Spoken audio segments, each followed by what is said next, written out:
মাংসৰ তেল ওলাই গ'ল, কেৰাহী মাংসৰ তেলত ডুবিয়ে গৈছে।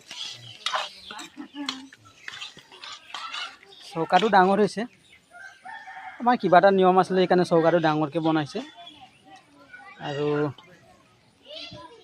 বিশেষ একোৱেই নাই। এতিয়া আলু দিব, এয়া আলু দি পেলাই বনাম। আলু বৰ্তমান দি আছোঁ, আলু ভুৰা।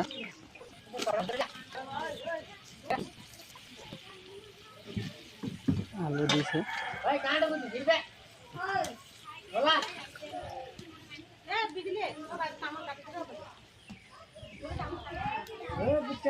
আমাৰ লাইন ঘৰ আৰু গাঁও ঘৰ, আৰু এষাৰ দুষাৰ মাত থাকেই আৰু এইটো বেয়া চাহ নাপাব। লাইক কৰিব, শ্বেয়াৰ কৰিব। চব্জিটো কেনেকুৱা লাগিছে দাদাই টেষ্ট কৰিব বাৰু, আপোনালোকক ক'ব।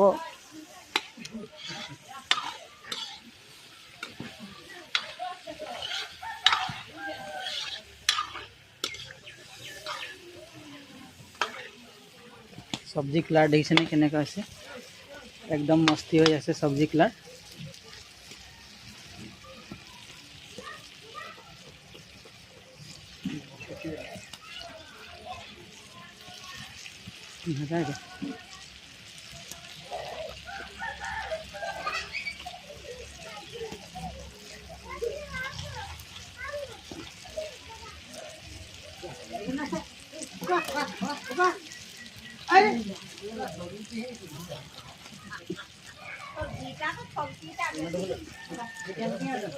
এইটা গুলো ওলা এই এটা ওলা ওলা ওলা গা হয়ে গেল।